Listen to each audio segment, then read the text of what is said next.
started speaking certain things like we will live in peace, we will live in love, we would love each other, we would communicate well, and different things like that. I would speak over us. I said we will not have those arguments, we will not fight. And I was so young, I didn't know what I was doing. Of course, I know now that I was only being led by Holy Spirit, but I just kept saying those things over us because I saw the breakdown between my mother and her siblings. And I said that was not going to be our portion.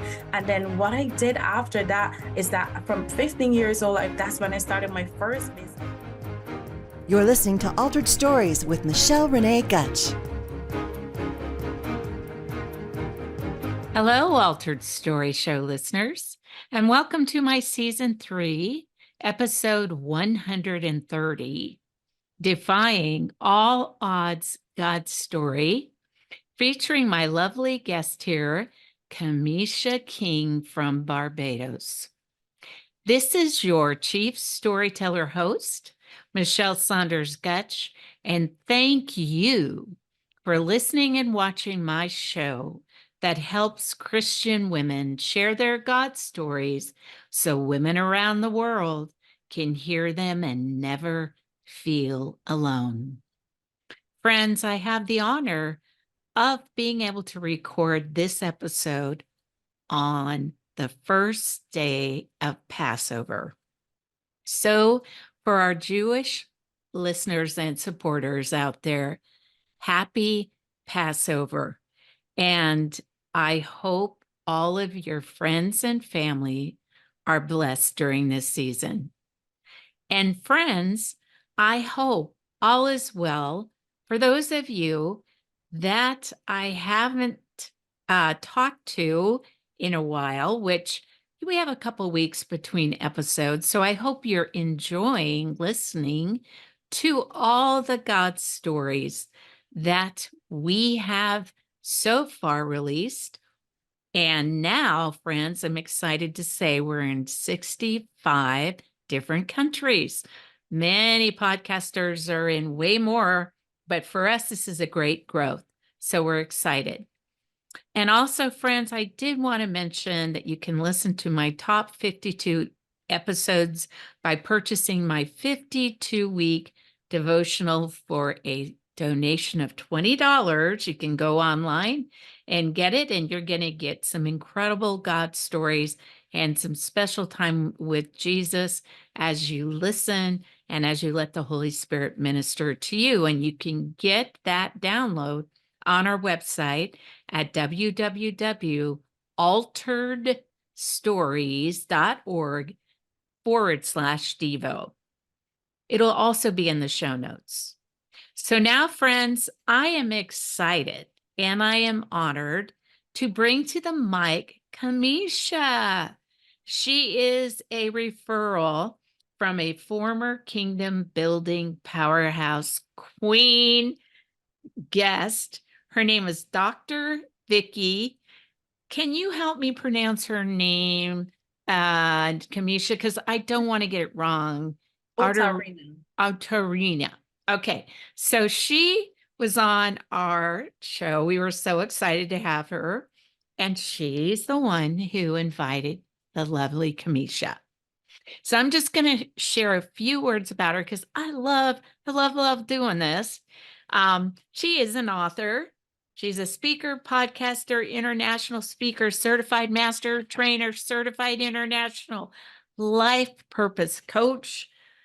And as I mentioned, she's an author, but she's lots of books, magazines.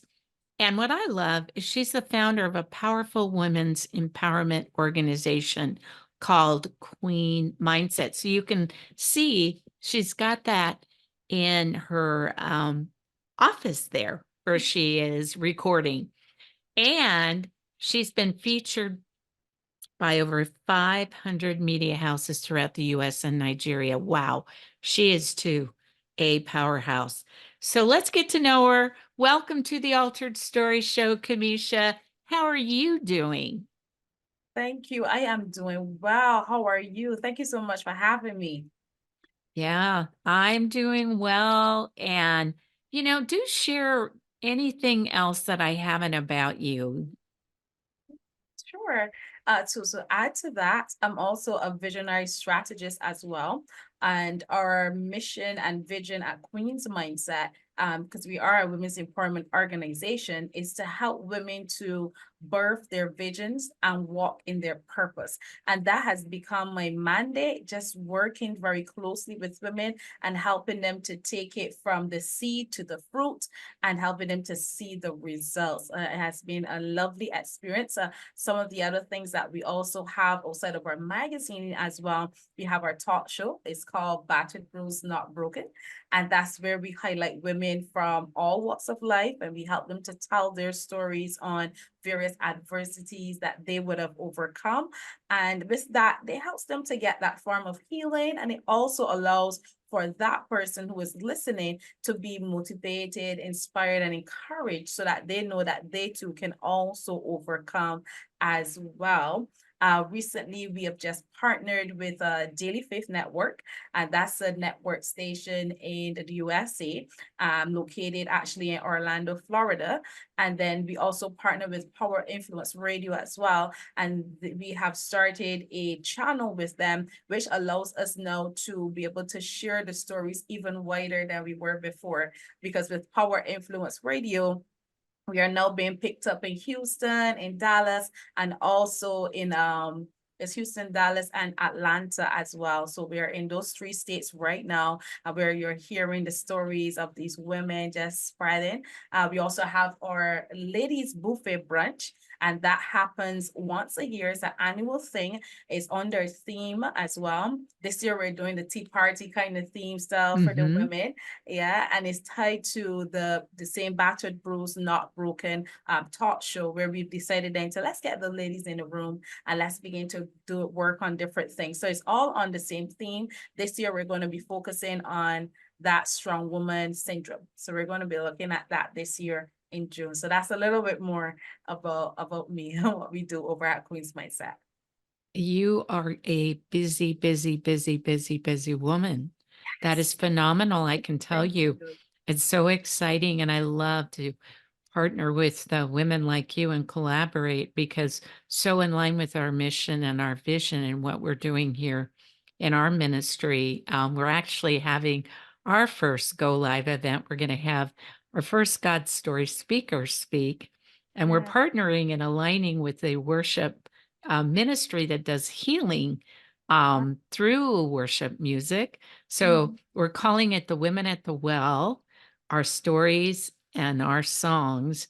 And we're bringing in featured speakers who have shared their God stories on the podcast. So it's going to be kind of a live event. So, it's our first, but we're excited. And I just think the whole God story, the message, bringing healing to women, your women, are they primarily in Barbados or are they like women all over, in your area where you serve?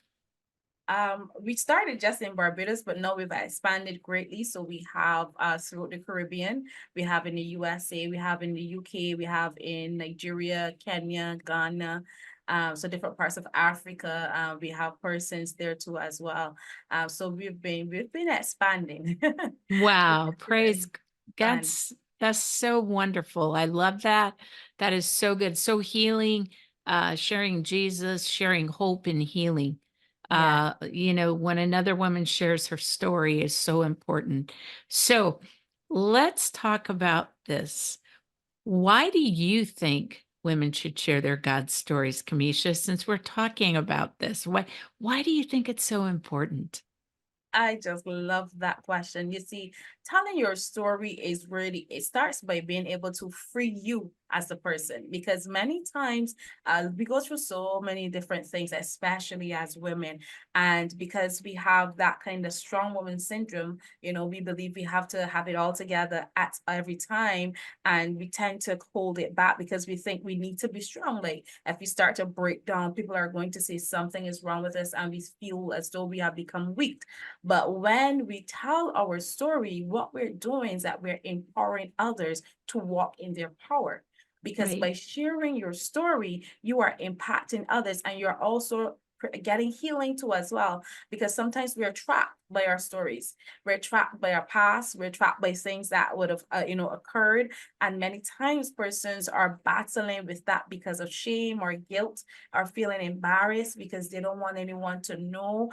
And they feel as though they will now become ostracized if they begin to talk about it, and how people will make comments. So that kind of makes it a bit fearful for persons to not want to tell their story, depending on where they came from. But the thing about it, when they do tell their story, it's such a release. It's like a weight that's just been lifted off of Oh, their yeah. shoulders, because now they're like, oh my goodness. And I know this firsthand, because I too had to go through that before I was able to tell my story. And then I recognized that from the time I spoke it, there were many other women who connected and like, oh my goodness, I feel as though you're talking about me. That's my story, and they saw that. And that for me was like, oh my goodness, I need to continue to tell my story, because it's encouraging others to tell theirs. So that's why I think it's important that we tell our story. It means that we owned our power, and we understand who we are, and whatever would have occurred before, that's in the past. We're now in a new space, and we're embracing that new space.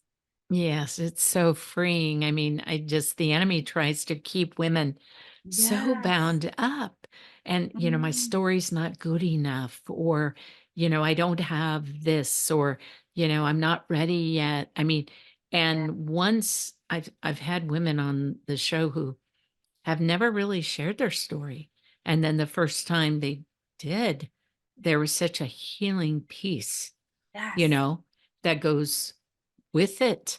And I don't Mhm. think they realize the healing component of it.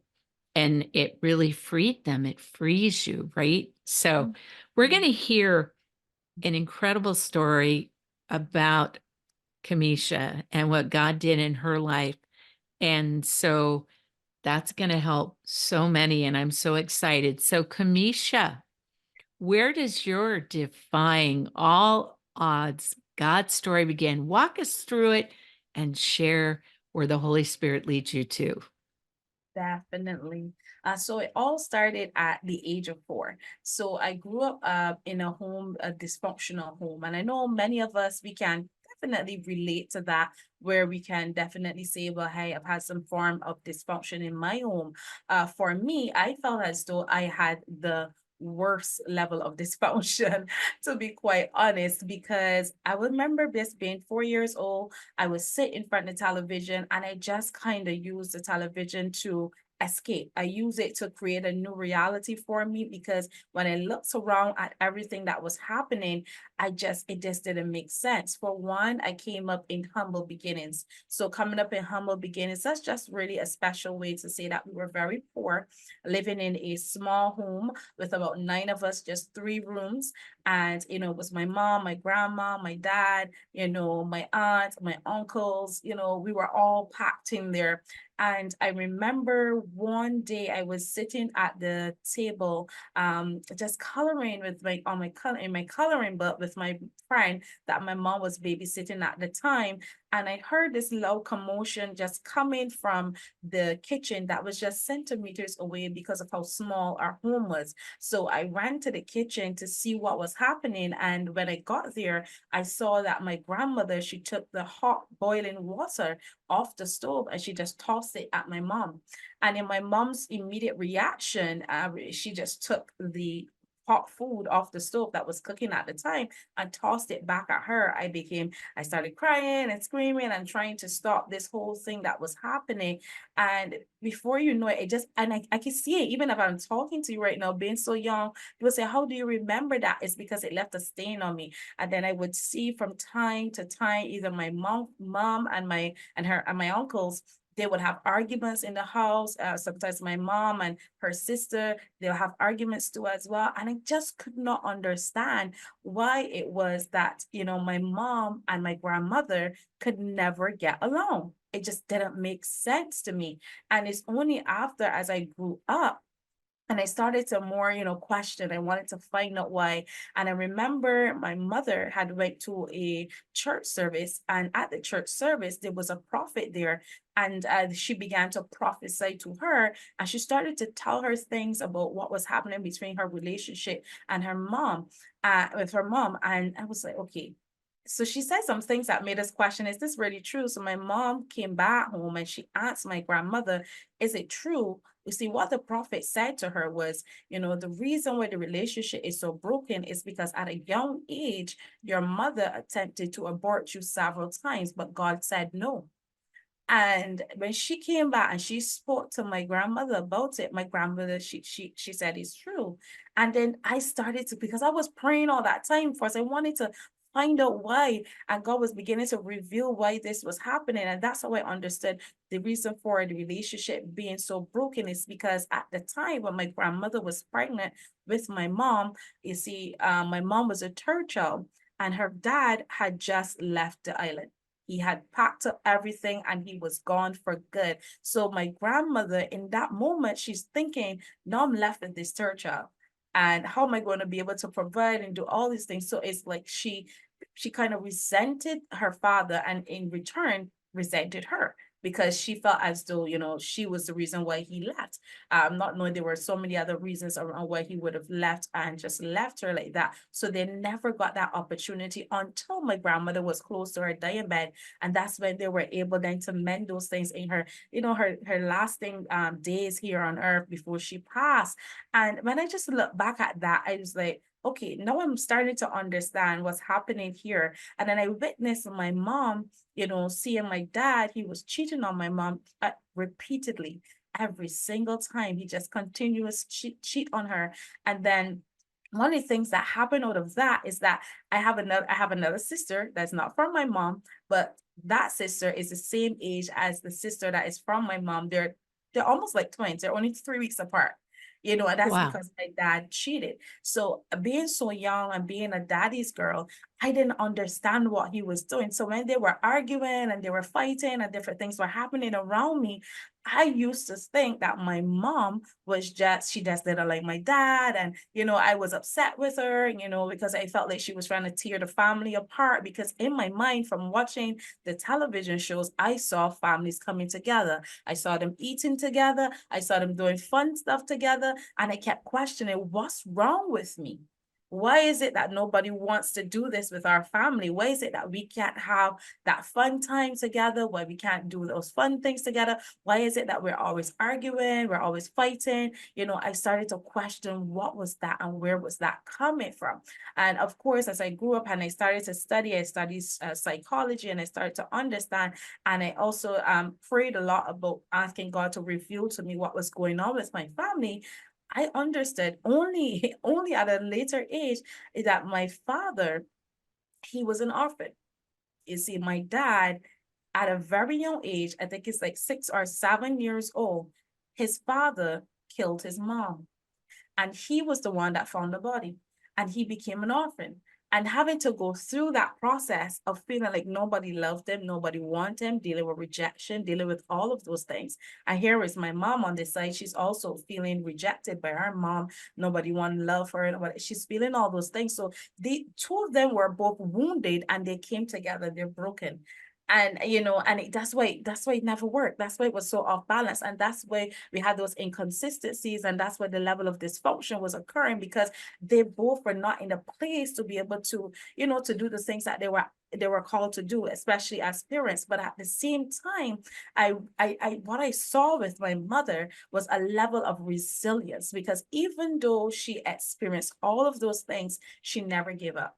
She persisted through it all. She ensured that my sister and we came up in the church. She introduced us to God. Even if she did not go to church, my sister and I had to go to church. My dad was a 7 days Adventist, my mom Pentecost. So we went to church on Saturday and on Sunday. My mom, both of them, that's one thing they did, is that they ensured that we knew God and that we were in the house of the Lord every single time. And it's because of God that it kept me to be sane. It kept me to stay grounded, because when I started to see that level of dysfunction just unfolding around me, and I saw in different family members not wanting to pursue better, they were willing to rely on the government system for assistance. And I'm like, no, it has to end here. So I became in heavily pursuit of a better life.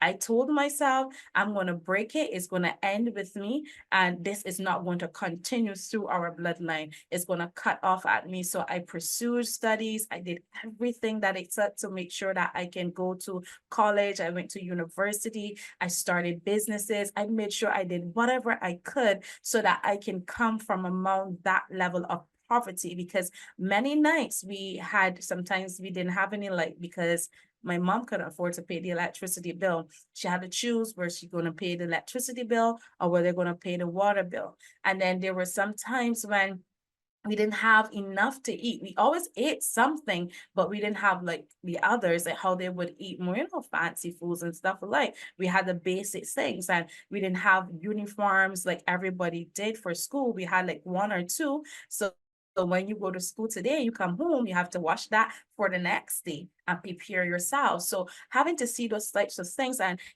never once, at some point, I felt like I wanted to complain because I felt like, God, why is this happening to me?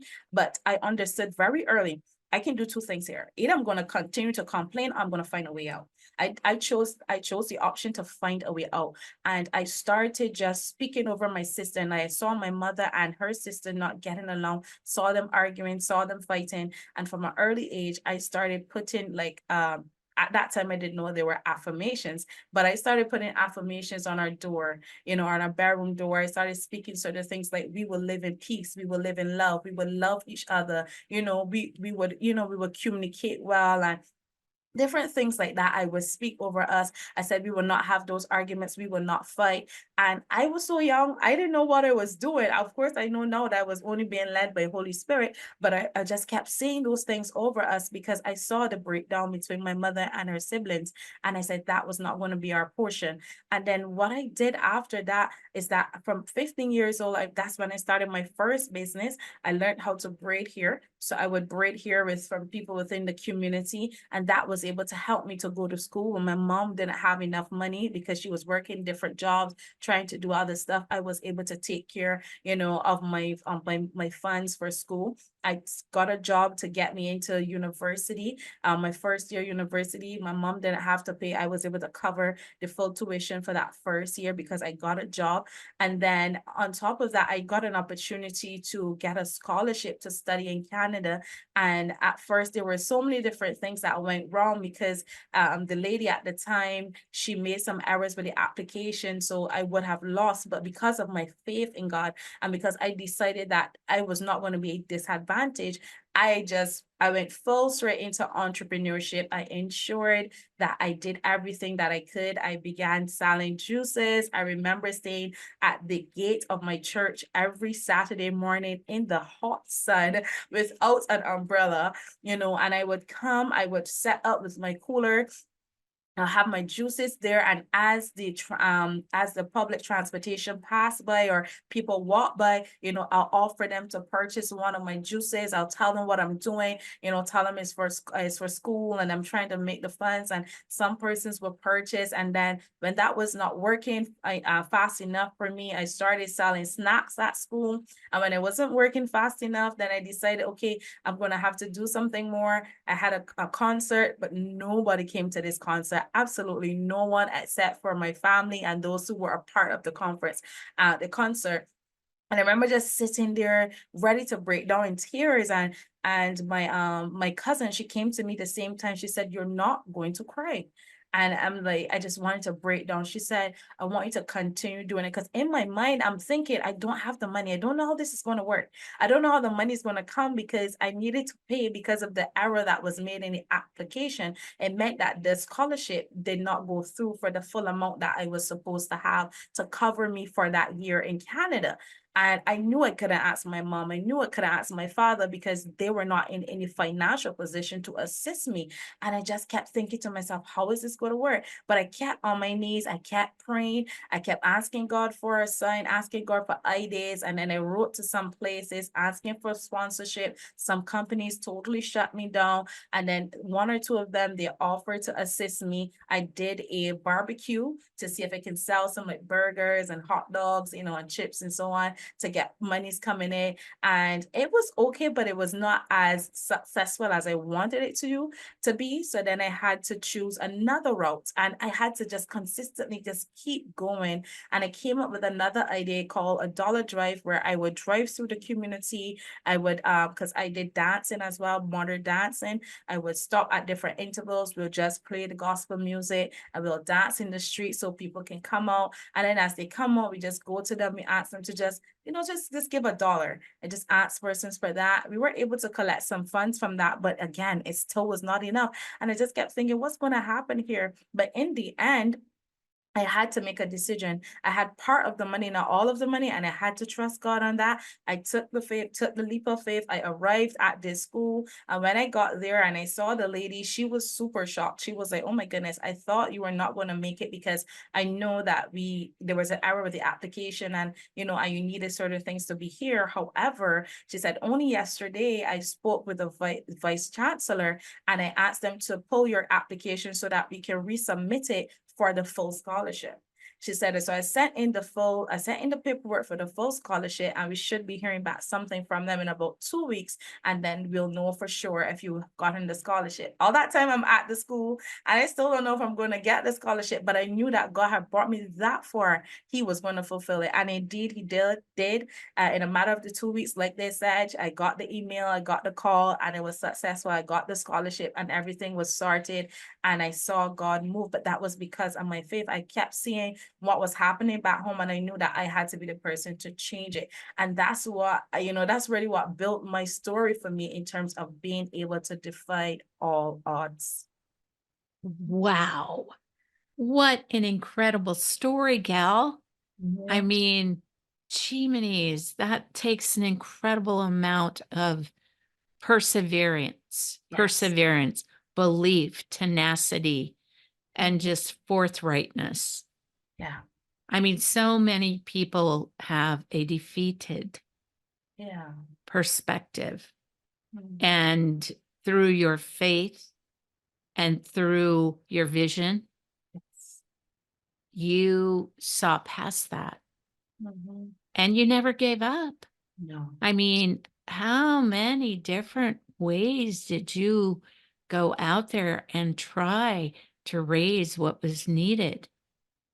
And I mean, a lot of people, they just give up. Mhm. And I mean, I think that's so inspiring. Yeah. And what an incredible story. Thank you. And I'm sure that the way you were brought up Mhm. and what you saw and what you did not want to stay in Yes. inspired you Yes. in so many ways Mhm. um to not fall into that kind of uh I would consider it a stronghold in your Yes. family. Mhm. I mean, we all do come from certain strongholds in our Mhm. family backgrounds. That's And right. I think it's up to us to, with the Holy Spirit, through our rebirth, through Jesus Christ and our faith, step up into the excellence that God has for you, Mhm. and not to let others try to keep you from that and your full purpose. And I'm sure there are many praying for you and your family, rallying you through this. And so, you got through that, Mhm. right? Yeah. And you finished your education. Yes, I did. I did. I And finished. what happened? after that? So when I came back, because when I came back and I was able to tell my story, the university was so blown away by the level of persistence that I had, and they asked me then to be a part of the other group of persons who were going down to kind of help them with the ins and outs, teach them and show them what needed to be put in place, and to really help to prepare their mindsets for what was going to come. After that, I started another business. I started another business. I was actually became an ambassador, for different product line, just selling different products. I'm just trying to build and to build. And then shortly after that, that's where Queen's Mindset came in. But when Queen's Mindset came, it was really just an Instagram page. I started it with the intention to just motivate women on Instagram. I just wanted to just motivate them. I would do posts, I would do videos, and that is what I thought it was just about. And then I remember trying to connect with this individual. I wanted to connect with her so we can do a collaboration, kind of get more women in the room. And she totally shut me down. She shattered my dreams, questioned whether or not I was ready, whether it was worth it. And by her questioning me, I began to question myself. And I stopped everything for an entire year, did absolutely nothing. And then Mm. shortly after that, the next year after, God said to me, you're going to start it again. And this time you're not going to stop. So then I got back up. I pulled back the page up. I started it. I started doing lives. I started doing sessions, and, I keep promoting. And then before that, it became workshops and then conferences and summits and seminars. And before you know it, we had then had our shirt line, then we were doing books, then we did magazines, and it just became so explosive. It just began to blow my mind. Then it turned into a nonprofit. And it just really blew my mind, because I never thought that was going to be it. It was a lot of struggles because, of course, coming from the Caribbean in a small island as this, like, we don't have that many resources. So you have to be built for business, and so you have to become very resourceful. But it's only when I look back, I recognize from everything that I grew up with through my dysfunction, it had already prepared me. But because I didn't have a lot, because I came from such humble beginnings, I always had to think on my feet. I always had to be resourceful. I always had to come up with an idea, with a plan. So when I went into this and into business, it came naturally for me, because I knew, okay, if this doesn't work, then this is what you do. This is how you work it. This is how you make it happen. And I was so resilient, not knowing that God was building that resilience in me from young through that level of dysfunction that I interacted with. And that is what has helped me then to really build and to branch out. Yes. So inspiring, Kamisha. God always turns our heartaches and our struggles into Yeah. something Mhm. purposeful. He Mhm. always does. And so that is such a strong message, because so many people can fall into, that mindset, and Mhm. having the mental strength. Let's talk a little bit about that, Yeah. because mental strength is so key to be able to get through Mhm. adversity, right? Or Yes. to get through, we cannot allow our circumstances to dictate our truth. That's right. Okay. Mhm. Never in my lifetime have I ever did that. And I Mhm. believe that God equips us to Yes. think differently Mhm. as believers, as we walk in our purpose. So, when you talk about the mindset, tell us a little bit about, what differentiated your mindset, and what do you see in the mindset of those women you serve that have a queen's mindset? I love that question. You see, the mindset of a queen is one of royalty, one that is filled with identity and purpose.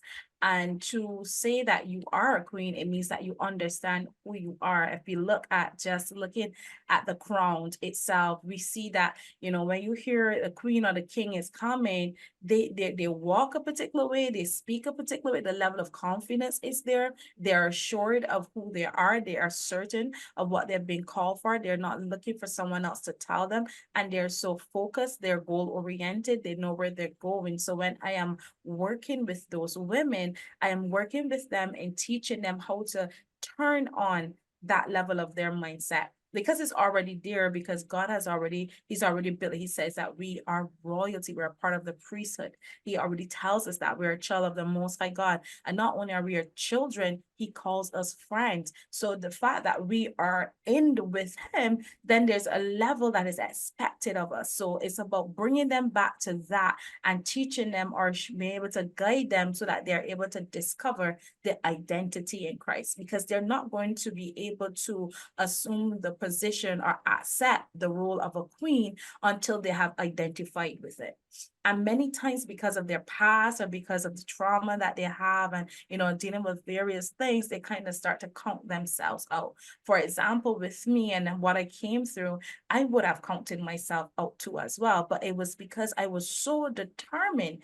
And it's only because at 4 I watched persons on television having a really good life. Nobody told me they were just acting. I'm so young, I didn't think that they were just acting. I said, this is real. Their families that are coming together. Because the pictures never showed me dysfunctions. They showed me the families coming together. So I saw them loving on one another, having functions together, doing fun things together. So I told myself, it is possible, because I'm seeing it on television. I saw how they would react. So that's why I began now to build myself on what I was able to see. And I started visualizing. I didn't know that that's what I was doing, but I will literally begin to visualize. I will go to the computer. I'll begin to visualize a better life. I'll begin to speak things into being. When I said things, I'll tell my family or I tell my friends, like, I didn't even remember I told them I was going to write a book until my book came out. I remember some of my childhood friends, they were like, oh my goodness, you said that. I remember you said that on the school bus. You told us you were going to write a book when you got older. And I was like, I totally forgot. But I was just, I began to speak. I'm gonna have a mansion. I'm gonna do this. I'm gonna be impactful. I'm gonna travel the world, and all these things I was seeing. But I didn't even remember that I said. I didn't even remember. It was so much embedded in me because I saw it on television. I saw people doing it, and I knew it was possible. So with working with these women now, I am helping them know how to change their perspective, how to look at things from not our perspective, but from God's perspective, because God's perspective is the correct perspective. And he tells us about the plans that he has for us. He has a hope and a future for us. So he plans for us to prosper. He said he came that we may have life and that we may have it more abundantly. He never said that he came for us to suffer. He never said that he came for us to stay in a place of small mentality. He came for us to be able to soar and expand, because there's greatness on the inside of us. And if he's the creator and he is mighty, imagine what he has done in our lives. Because if you're the creator of something, you're so mighty, he's not going to create us to be small and inferior. He's created us that we can be super and dynamic. But many times we don't know who we are. And that's why we are now shifting or questioning or not connecting with that mindset. And that's what I do. I spend a lot of time with them, just helping to get them back to that place so they see themselves. And as soon as they catch it, then they begin to run with it. And it's about building their belief and their acceptance. But we have to do a lot of reversal work, because there are a lot of things that have been planted and rooted in them from such a young age, where even their parents would have said things to them like, you're not going to amount to anything. I've heard parents tell them you're not worthy, you're not worth it, and the things that they say. And sometimes we ourselves don't understand the power of the tongue. And I know many times, many parents, they do it out of ignorance, without recognizing. Like, they will say, oh my goodness, you're so bad. But every time you tell that child that, eventually he's going to believe that he or she is bad. But if you start to say, you're good, he will believe that he's good. And whatever he was doing that was bad, it stops, because you begin to prophesy to that child's life. It's called a self-fulfilling prophecy. And that's what needs to happen out there. And that's what I help them, to encourage them in, and to make sure that they have a better understanding, so they can correct that thing that they were doing all their lives that they thought was correct, and they're no more aware. And that self-awareness helps them to stabilize their mindset. Yeah. And so there's a degree of humility that has to come with this, right? Yes, definitely. So I think the challenge is, how do we walk in our calling, and how do we have that mindset and yet still walk in the humility that God purposes us and wants us to? I mean, there's a difference between confidence Yes. and humility, right? Or self-assuredness. Yeah. I mean, there's sometimes people intertwine different things in that space, Yeah. but I do know that it's thinking more of others than ourselves, That's right. right?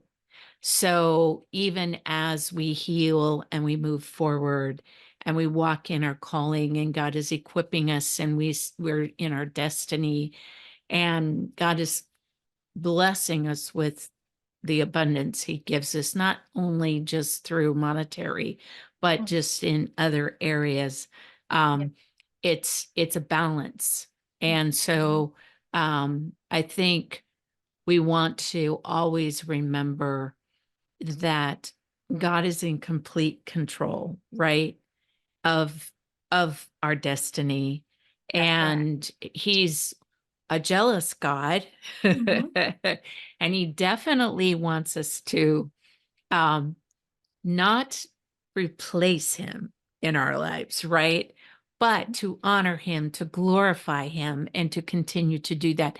And that's what I think you're doing in what it is, Yes. Kimisha. You are glorifying God through helping these women Yeah. heal and walk in their purpose and do all that God has intended and wanting them to be, and what he's doing in your life and has done in your life too is being able to help others that are struggling. And I would love to know, how do you your faith, how do you keep your faith in the center of everything that you're doing? Oh, wow. You have some really great questions. So, Oh, people tell me that all the time. It's all God. That's all I'm going to say.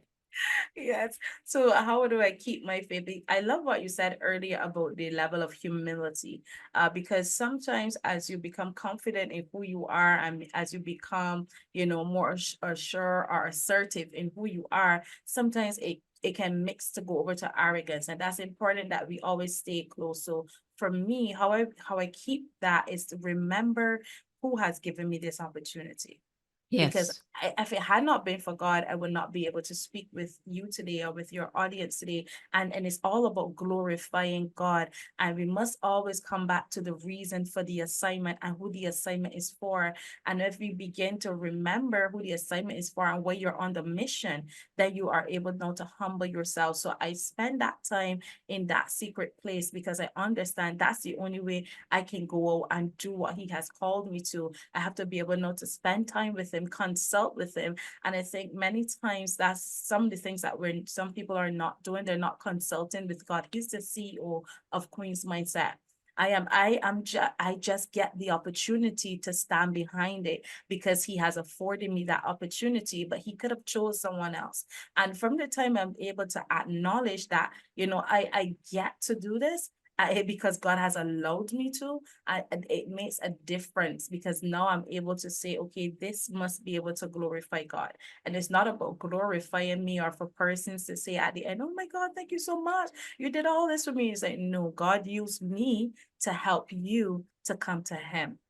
It's all about His purpose. And it's only because that He chose to use me that you are there. So it's about going back there and spending that time. So to really keep myself grounded, I have to consistently be in prayer.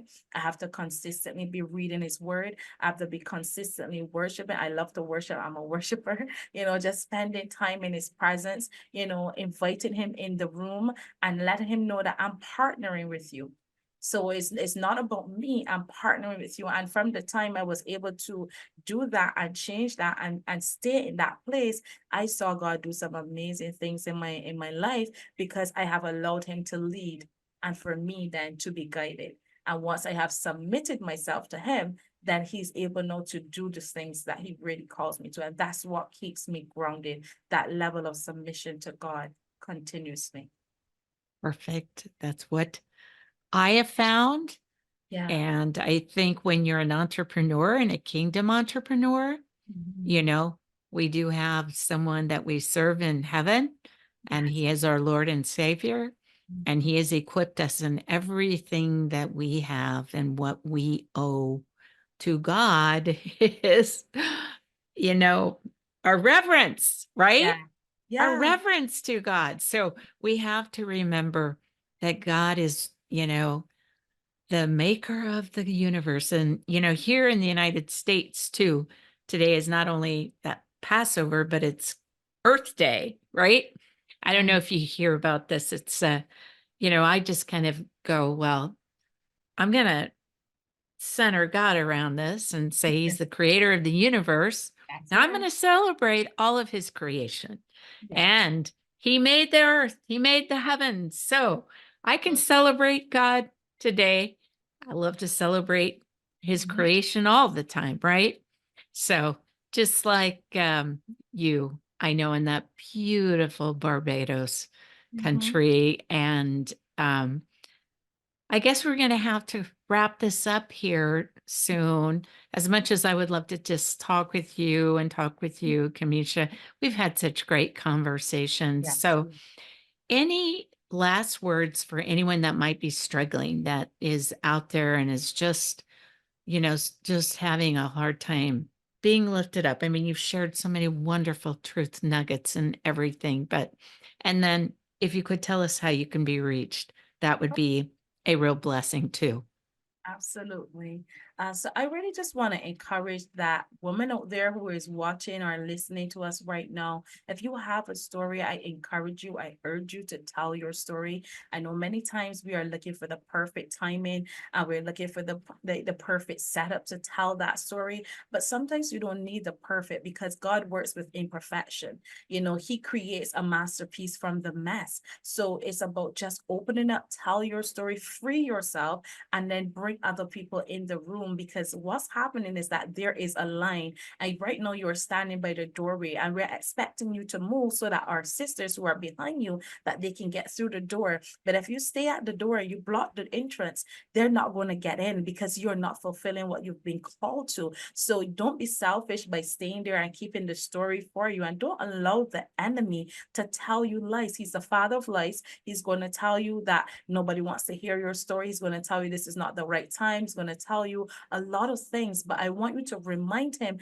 that you are a child of God. I want him to remind him that God has a plan and a purpose for you, and it's not about what happened in the past, but it's about where God is taking you. And when you begin to share your story, you're going to begin to break some strongholds. You're going to begin to dismantle some generational curses in your bloodline. There's things that are going to break, and that's why he doesn't want you to tell it, because he wants to keep you captive. But I'm telling you today, just set yourself free, because you have the keys. He's given us the keys. The power is in the tongue. So grab hold of your power and begin to speak, because when you begin to speak, things begin to break. And that's when the chains are shattered, and that's when you are set free. So I encourage you tonight to tell your story, whatever that story may be. Just tell that story. Tell it from your heart. Tell it exactly how it occurred, and you're going to see God begin to do some amazing things in your life. Now, if you're interested in learning more about what we do at Queen's Mindset, you can reach out to us at Queen's Mindset on Instagram, on Facebook, or on YouTube. If you want to send us an email because you want to be a part of any of our shows, you can email us at queensmindset.qm@gmail.com. Our website is www.queensmindset.net. So that's www.queensmindset.net. If you're interested in purchasing any of our books or being a part of our magazine as well, once you go to our website, all the information will be right there. You just scroll down on that page and you'll be able to have access to it. Beautiful. Thank you again, Yes, lovely Kimisha King, for being on the show, blessing my listeners. You are a true blessing. I love collaborating with your ministry. Cannot wait to see where God's going to take this. And friends, we're going to have this episode out there, not only on our YouTube channel, we're going to have it all over where we have presence out there on our podcast platforms, including Eternity Ready Radio. And also, we are hoping Christian Mix 106 is another. And one of these days, we're hoping to have some TV integration points. So we will see where God takes all that. And then, friends, it's time to listen to a mental health tip from our lovely ministry partner, Sherry Puckett, who's a licensed mental health counselor. Hello, friends. This is Sherry Puckett, licensed professional counselor. And today I want to talk to you about what it looks like to rewrite your story. Obviously, you've heard a wonderful God story about how God can transform your life and turn it into something so incredible that you make a lasting impact on those around you. So how do you rewrite your story? Let me just propose this to you. The first thing you need to do is to acknowledge that God's story is a lot different than sometimes what we perceive our stories to be. For example, if you grew up in a very difficult situation, a difficult abusive home or a marriage that didn't work, and maybe you don't make a lot of money, maybe you have a car that needs to be repaired or replaced, and you just feel kind of down and out, your story may be related to your present circumstances or past circumstances. But God has called us to look into the future. He admonishes us to align ourselves with His will, with His ways, and to begin to see and think the way that He sees and He thinks. Oftentimes the disciples did not feel like they were qualified to follow Jesus. They did not feel that they, had the knowledge, the wisdom to do the great things that God has called them to do. Even in the Old Testament, we see prophets that are like, are you sure you want me? Moses said, I can't even talk well. How are you going to use me to go before Pharaoh and set your captives free? And yet God said, who made man's mouth? He said back to Moses. It is God who created us. And my friends, God has created you to do something special in this life. And so when I talk about rewriting your story, I'm basically saying it's time to dream with God. In counseling sessions, we often have people rewrite their stories. It doesn't mean that you minimize what you've been through or that you create a narrative that isn't true. But sometimes the truth can just kind of skew the way you see yourself and you see your potential. This time, write your story in a way that glorifies God and that gives hope to others and yourself. And it's not like a fairy tale. My grandfather used to say, the Bible is not a fairy tale. It's not like those little books that you're reading about Mickey Mouse and Cinderella. The Bible is so true. God's potential and His plan for you is also true. And so get before the Lord, humble yourself and say, I have no clue how you want to use me. Maybe you do have a clue, but maybe you're too shy or too insecure to pursue it. This time, I want you to get a pen and paper out, and I want you to write your story with Jesus. I want you to let yourself dream, and then I want you to come up with a tangible plan to begin to walk in the footsteps, following Jesus step by step as you pursue all that God has called you to do. All right, you have a wonderful day and have fun rewriting your story. God bless. Until the next show, friends, be heard and be healed. Altered Stories Ministry is a faith-based, nonprofit, and women's evangelistic storytelling ministry. If you enjoyed listening to today's story, your family and friends would probably benefit from hearing how God works in the lives of women all over the world, too. So please, subscribe to our show and share the link to this podcast. Share it on your social media. We also welcome your valued feedback on our stories.